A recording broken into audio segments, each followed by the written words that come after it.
La famille, au sens restreint, représente des personnes apparentées vivant sous le même toit, et spécialement le père, la mère et les enfants. Un lien aux multiples définitions. La famille, pour moi, c'est la cellule de base de la société qui comprend monsieur, madame et les enfants. La famille, c'est le ciment de toute action humaine. Donc, tout individu est issu d'une famille. Et cela, c'est la vision de Dieu qui nous dit qui a créé la famille. Avoir le sens de la famille, on l'a ou on ne l'a pas. La famille peut donc être vue comme la chose la plus importante pour certains, alors qu'elle sera un poids pour d'autres. Oui, on peut vivre sans sa famille. Parce que aujourd'hui, il y en a qui partent de leur famille pour aller faire des études à l'étranger. Ils vivent bien là-bas. Quand on est loin de la famille, on peut être épanoui si on a les moyens de vivre dignement. Mais si on n'a pas les moyens, c'est difficile d'être épanoui. C'est très difficile. Voilà, on peut vivre sans la famille parce qu'ici en Afrique, souvent la famille même cause problème. Je veux du côté spirituel sur tous les plans. Voilà, c'est pourquoi par ailleurs d'autres se sentent mieux seuls, sans famille, sans papa ni maman, parce qu'ils trouvent que c'est encombrant, ils trouvent que ces personnes-là s'opposent à leur réussite. Il est dit populairement que le sang est plus épais que l'eau, juste pour dire que les liens entre les membres d'une famille sont beaucoup plus forts que ceux établis avec des étrangers. Partant de ce constat, les liens et l'esprit de famille se créent avec son lot de retrouvailles, de joie partagée. C'est grâce à la famille qu'aujourd'hui tu vis où tu es. Sans la famille, là, tu n'es pas la vie. C'est eux qui t'ont mis au monde, ils sont comme tes premiers dieux sur la terre. Quand on est loin de la famille, on n'est pas épanoui. Selon moi, je pense qu'on ne peut pas vivre sans famille. On ne peut pas vivre sans famille, on ne peut pas vivre sans l'aide des autres. En tout cas, on ne peut pas vivre sans les autres. Vivre sans les autres, c'est se sentir, c'est rester seul, se sentir isolé dans un endroit, sans l'aide des gens, des autres. La famille apporte beaucoup de choses à une personne. Voilà. Vivre en famille,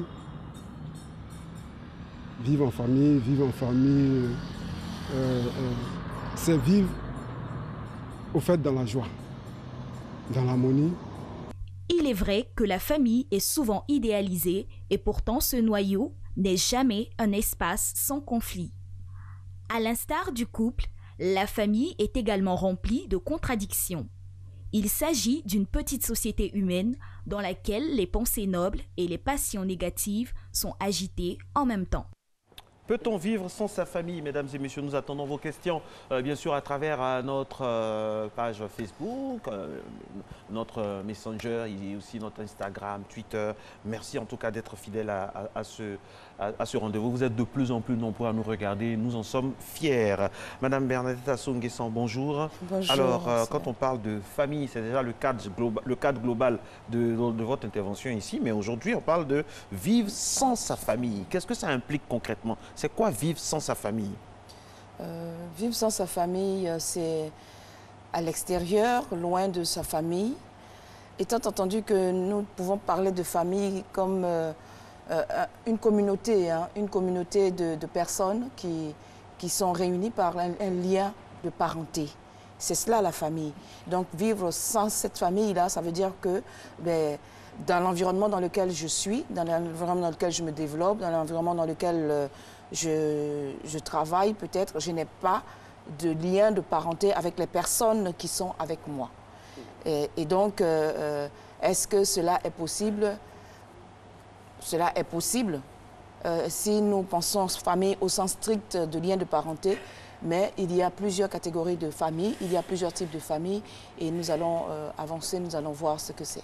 Alors, qu'est-ce qui pourrait être les raisons d'une vie sans famille? Alors, les raisons d'une vie sans famille, ça peut être déjà la chose la plus dramatique, c'est donc le décès de ces personnes, des personnes qui constituent la famille. Mais en Afrique, nous disons qu'il n'est pas possible ou il est extrêmement rare de voir un individu qui n'a pas de famille. Parce que la famille africaine, elle est beaucoup plus élargie. disons que nous avons plusieurs types de familles. La famille nucléaire, donc c'est le père, la mère, les enfants. Mais il y a en Afrique beaucoup plus de familles élargies. Élargies, donc ça veut dire en plus de père et de la mère, on y ajoute les cousins, on y ajoute les tantes, on y ajoute les grands-parents et tout cela, et même des personnes du village et tout cela. Et donc, il n'est pas possible de véritablement se retrouver sans famille, mais la chose la plus dramatique qui puisse arriver pour qu'un individu ne vive pas avec les membres de sa famille, c'est la mort. Si la mort est survenue et que les parents ne sont plus là, que d'autres membres de la famille ne sont pas là, oui, ils ne sont pas là, ils ne sont pas là. Ça peut être pour des raisons de travail, de service. Mais, cette personne a été donc enlevée loin des membres de sa famille, donc elle peut ne pas vivre sans sa famille. Ça peut être aussi pour l'enfant ou pour l'individu même. Si c'est un adulte, ça peut être pour le travail, mais pour un enfant, ça peut être pour des raisons de scolarité. Dans nos villages, il n'y a pas toujours des établissements scolaires. Donc, l'enfant, déjà à l'école primaire, est séparé de ses parents, de sa famille. Mais ça peut être juste peut-être parce qu'on a une situation conflictuelle donc, avec les membres de la famille. Et donc, pour cette raison-là, on décide de s'éloigner de la famille pour avoir peut-être une vie plus paisible, une vie plus harmonieuse. Ou alors on est complètement éjecté de la famille parce qu'on est un élément dangereux, perturbateur de la famille. Et donc la famille vous rejette parce que vous ne répondez pas aux valeurs, vous ne respectez pas les normes déterminées par la famille. Est-ce que vivre sans sa famille nous rend plus vulnérables? Ça peut rendre, oui, sans la famille. Alors je voudrais qu'on puisse préciser, hein, il n'est véritablement pas possible de vivre sans famille. Alors, s'il s'agit des liens de parenté, donc père, mère, ou les liens de sang, comme nous le disons tantôt, cette famille-là, elle peut être loin, mais comme nous disons, il n'est pas possible qu'une personne soit sans famille. Quand il n'y a pas la famille au sens premier, il y a toujours une famille de substitution. Donc, il y a toutes les familles de substitution qui peuvent exister et donc qui peuvent permettre donc à l'enfant de rester dans cette famille-là. Mais effectivement, vivre sans les personnes avec lesquelles nous avons des liens de parenté peuvent avoir une influence négative sur le développement affectif. L'enfant qui est à l'internat à l'intérieur, oui. Le monsieur qui est en fonction à l'extérieur, qui travaille à l'extérieur. Tout à fait. Tout ça, ça peut avoir... Oui, ça a des répercussions très, très, très douloureuses. Parce que vivre en institution, il y a ce qu'on appelle les carences de l'enfant qui vit en institution. Nous pouvons aller même plus loin. L'internat encore, il y a ce qu'on peut revenir de temps en temps pendant les congés, avoir des visites et autres et tout cela par rapport à l'organisation des internats. Mais nous allons prendre le cas extrême de l'enfant qui est orphelin, donc qui vit en institution. Il y a les carences dues à la vie dans une institution, à la vie du fait qu'on n'est pas avec les personnes de lien de parenté avec ces personnes-là. Non, on ne peut pas véritablement vivre sans ses parents. Donc, pour restreindre la famille aux parents, pour qu'on fasse bien la différence. Parce que quand on parle de famille, il y a plusieurs types de familles. Et donc, je voudrais plutôt restreindre aux parents pour bien comprendre que la vie sans les parents, véritablement, que ce soit les parents géniteurs ou les parents de substitution, la vie sans les parents, c'est vraiment préjudiciable pour tout individu. On a énoncé plus ou moins les raisons qui pourraient faire qu'on pourrait vivre sans nos parents, notamment ceux qui sont à l'internat, les parents qui sont à l'extérieur. Mais il y en a qui décident de vivre sans leurs parents. Qu'est-ce qui pourrait être les raisons qui... Oui, nous disions tantôt que ça peut être parce que cette personne-là se sent pas à l'aise avec les membres de sa famille ou dans la famille dans laquelle elle est. Et donc, elle se dit, mais pour mieux vivre, pour avoir de la paix, pour avoir une tranquillité ou pouvoir peut-être m'épanouir un peu plus, je préfère m'éloigner des membres de ma famille. Et donc, je m'éloigne de ces personnes-là pour m'épanouir comme il faut. Mais ça peut être à l'inverse, hein, que ce n'est pas l'individu qui décide de partir de la famille. Mais la famille peut décider à cause du comportement qui ne donne pas l'honneur, parce que nous sommes des Africains et particulièrement des Ivoiriens, nous tenons véritablement, et tout individu doit pouvoir tenir à son honneur et toute organisation doit pouvoir tenir à son honneur. Donc l'élément qui ne valorise pas ou qui ne fait pas revenir l'honneur à la famille, qui envoie que des problèmes, que des... Le mouton noir. Voilà, ou la vache galeuse et tout cela. La famille peut décider donc pour la cohésion de la famille, pour l'harmonie de la famille, pour l'honneur de la famille, décider donc de mettre hors de la famille cette personne-là. Voilà. Voilà. On a un témoignage. Je suis footballeur professionnel donc du côté de la Géorgie, ivoirien. J'ai quitté mon Adjamé natal et j'ai senti ce qu'on appelle vraiment la famille lorsque je me suis retrouvé seul, aller aux entraînements, à tel point que mon équipe a demandé si je n'avais pas besoin qu'un membre de ma famille vienne me rejoindre. Ça montre un peu l'importance de la dimension familiale. Ah oui. Et encore que dans cet exemple-là, ce jeune homme part d'une famille africaine très affectueuse, très protectrice et tout cela. Véritablement, on ne manque jamais de parents quand on est en Afrique et particulièrement en Côte d'Ivoire. Une tontine, oui, qui a une épaule sécourable. Absolument. Et donc, quitte ce cocon familial, protecteur, sécurisant et tout ça, et se retrouve en Occident où ce n'est pas les mêmes valeurs du tout. Ce n'est pas les mêmes valeurs familiales, ce n'est pas les mêmes valeurs. À 18 ans, on te dit, bon, tu as 18 ans, tu dois sortir, tu dois pouvoir vivre ta vie. Et donc, j'imagine ce qu'a été son drame à lui. D'abord, l'éloignement. Le climat à gérer. Le climat à gérer et l'environnement social qui n'est pas la même. Et donc, là-bas, tu es parti pour travailler, tu as tes coéquipiers et puis basta. Et c'est parce que, justement, son rendement, on s'en est trouvé véritablement affecté que les dirigeants ont voulu faire venir un membre de sa famille. Mais imaginez quelqu'un qui va pour faire des études.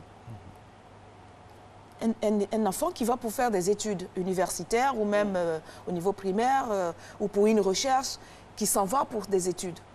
Qui va se soucier de savoir que ces études ne marchent pas parce que sa famille n'est pas là? Vous êtes nombreux dans une salle. Vous êtes nombreux dans une salle.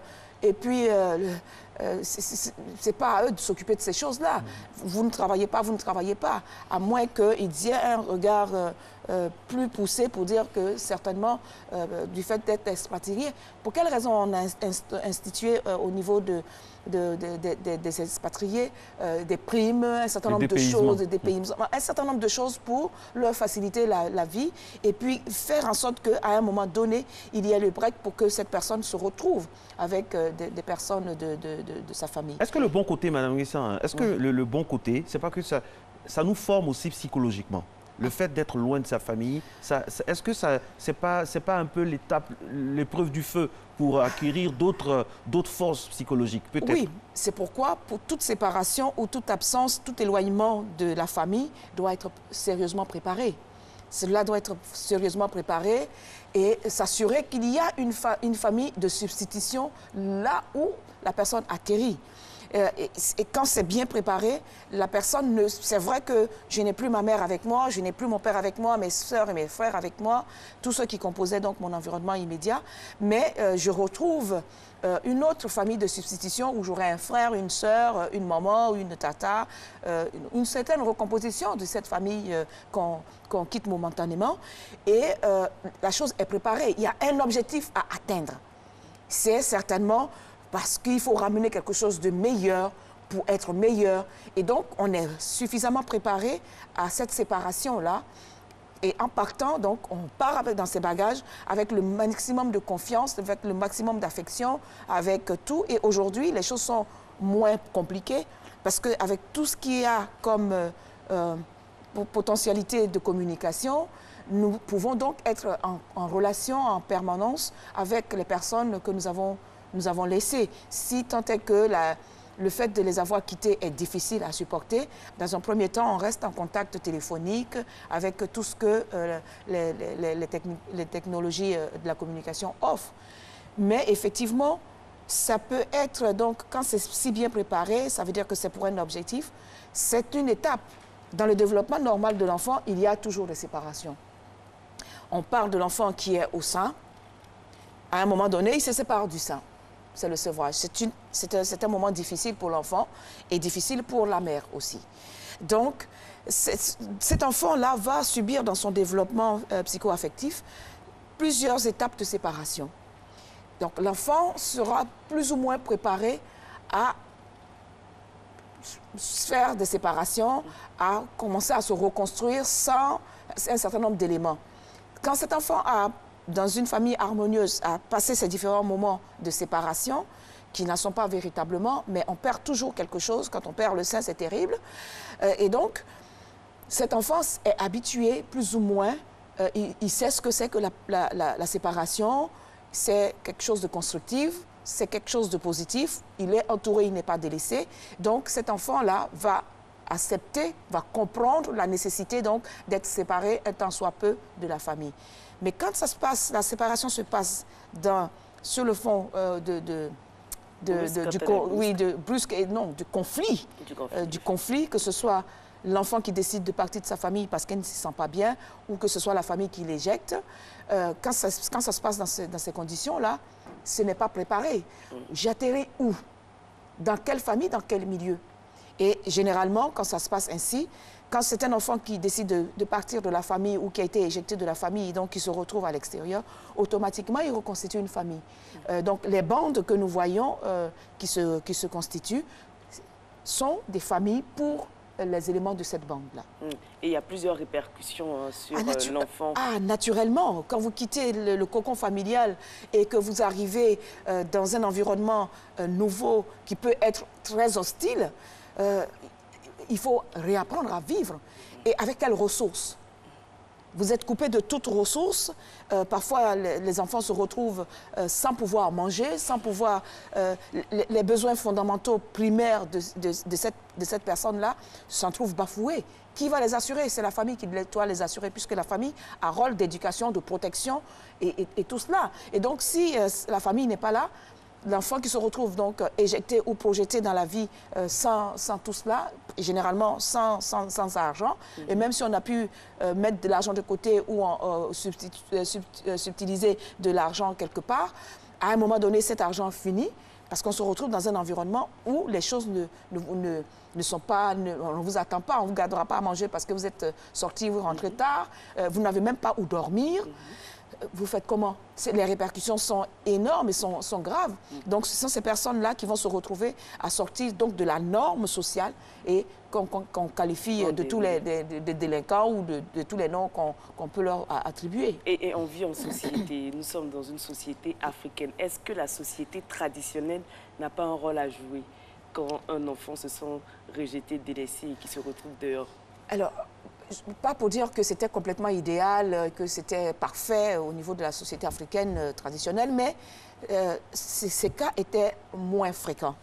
Un enfant qui a un problème avec sa famille ou une famille qui a un problème avec un enfant, en dehors de la famille donc, déjà assez élargie avec les oncles, les tantes et tout ça qui peuvent intervenir, s'il n'y a pas moyen de régler la question, l'enfant va dans une autre famille, on l'envoie chez les cousins qui sont dans le village à côté, on l'envoie... Mais toujours, la solution est là, de prendre cet enfant-là et de le mettre dans un autre environnement où il va apprendre. Généralement, on l'enlève du milieu familial quand on voit que sa conduite ne va pas et qu'on n'arrive pas à le régler. On l'envoie dans une autre famille où il va apprendre d'autres règles et il va bien se rendre compte que j'étais bien chez moi. Ce que mes parents exigeaient de moi, c'était bien peu de choses par rapport à ce que je viens subir ici. Mais ça, c'est avec la complicité des parents. Quand on l'envoie dans une autre famille, on explique bien que c'est pour le redresser, c'est pour tel comportement, c'est pour un certain nombre de choses. Donc la famille d'accueil qui va le recevoir, s'est préparée donc à le mettre dans les conditions pour corriger ce qu'on lui reproche pour qu'il puisse revenir à la famille. Okay. Et voilà comment les choses étaient organisées. On ne laissait pas comme ça oisif un enfant ou même une personne malade, parce que l'éloignement aussi peut être causé par une personne qui est complètement malade et qui ne se retrouve pas et donc qui perd ses repères et qui est parti, qu'on recherche, qu'on ne retrouve pas. Alors, voilà. Madame Guesson, il y a deux préoccupations donc, de téléspectateurs différents. Monsieur Touré Vamoussa à Daloa qui dit « Moi, je suis très heureux qui est de Daloa, qui dit « Je suis très heureux d'être loin de ma famille parce que c'est un nid à problème, entre guillemets. Enfin. C'est un nid à problème. Plus loin je suis, mieux je me sens parce que y a trop de soucis à régler, il y a trop de problèmes. Et il y a M. David Sia qui lui dit « J'ai accompagné ma fille à l'école pour la première fois. Je pensais qu'elle allait pleurer, du style me montrer que la famille allait lui manquer. Mais à mon grand étonnement, elle se sent plus à l'aise à l'école qu'à la maison. » Voilà deux cas. Oui, les deux cas se ressemblent, puisque si la fille se sent plus à l'aise à l'école qu'à la maison, ça veut dire qu'au niveau de la famille, elle n'est pas donc différente de la famille de M. Touré qui dit « Loin de cette famille, mieux je me porte, il y a trop de préoccupations ». Effectivement, il y a des familles qui peuvent être très étouffantes. Elles peuvent être très étouffantes. Et donc, comme nous disions tout à l'heure, pour son bien-être, pour se sentir bien, on s'éloigne tant soit peu. Mais l'éloignement ne veut pas dire qu'on a rompu tous les liens. Parce que la famille, c'est des liens de parenté. On peut sortir de la famille, mais ne pas rompre les liens de famille.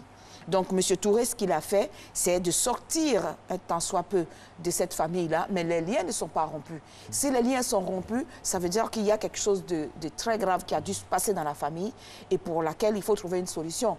Parce qu'indéfiniment, on ne peut pas rester loin de sa famille. Et même si on pense que là où nous sommes bien, à un moment donné, on aura besoin de cette famille. Et même si ce n'est pas extraordinaire, on arrive à ne pas avoir besoin de sa famille, ça veut dire que là où nous nous sommes reconstitués une famille dans laquelle on se sent bien. Et si vivre sans famille, c'était finalement vivre dans une famille, être entouré et se sentir seul? Absolument. Cela aussi est tout à fait réel de ce que nous pouvons être en famille, vivre, être entouré de beaucoup de personnes, mais être tout à fait dans sa solitude absolue du fait qu'il y a une incompréhension ou un malaise profond à l'intérieur de nous-mêmes et qui fait que la relation avec l'autre, la relation aux autres devient complètement difficile.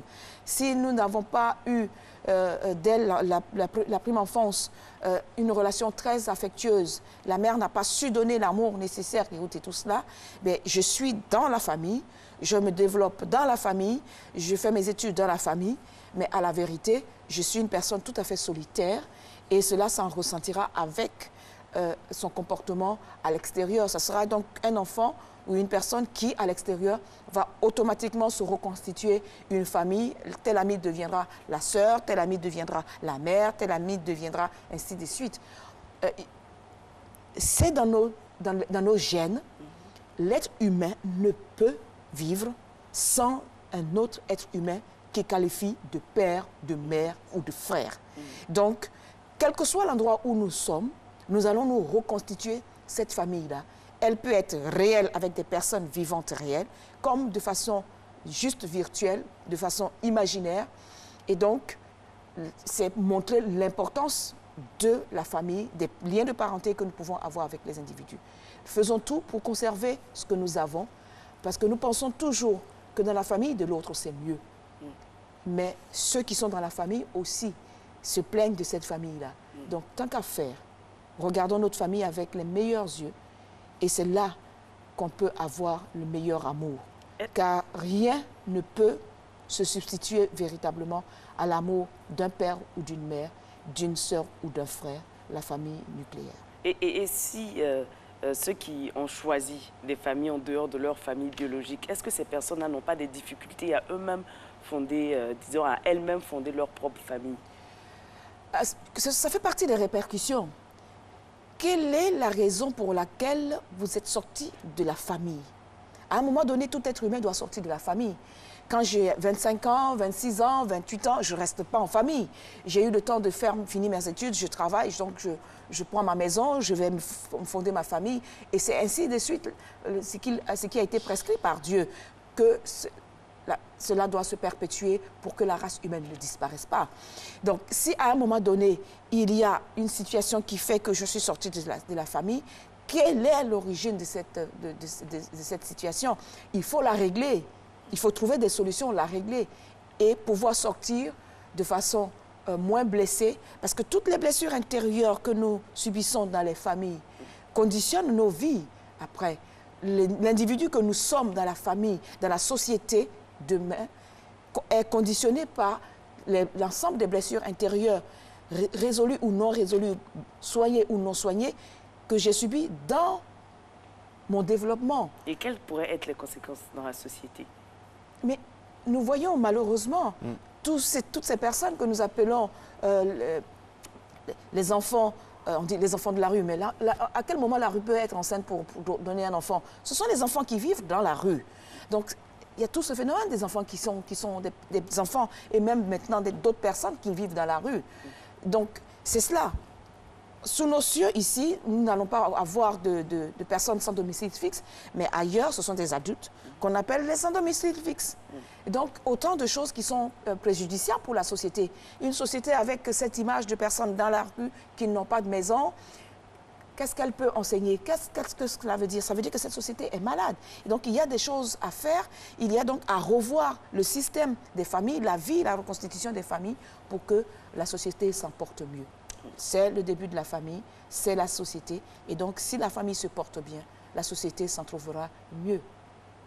Merci beaucoup. Je vous en prie. Merci. Ben oui, ce fut un plaisir. Un plaisir de vous avoir. Avec vous l'importance de la famille. La famille. Vous l'avez dit, il faut être en famille, rester en famille pour être soi-même fort, et avoir une société forte. Oui, parce que la famille, justement, est le socle de toute société moderne. Et vraiment, c'est aussi sa force. Merci d'être resté en notre compagnie. Et si on terminait donc avec cette citation, parce qu'on a eu, c'est vrai, on a parlé de famille pour terminer, mais on a eu beaucoup d'élégance, beaucoup de candeur, de grâce et de frénésie sur ce plateau. Et pour paraphraser donc Givenchy, Hubert de Givenchy, qui est décédé donc hier, le secret de l'élégance, c'est d'avoir l'air de soi-même. Restez toujours vous-même. Bonne journée sur RTI. Merci.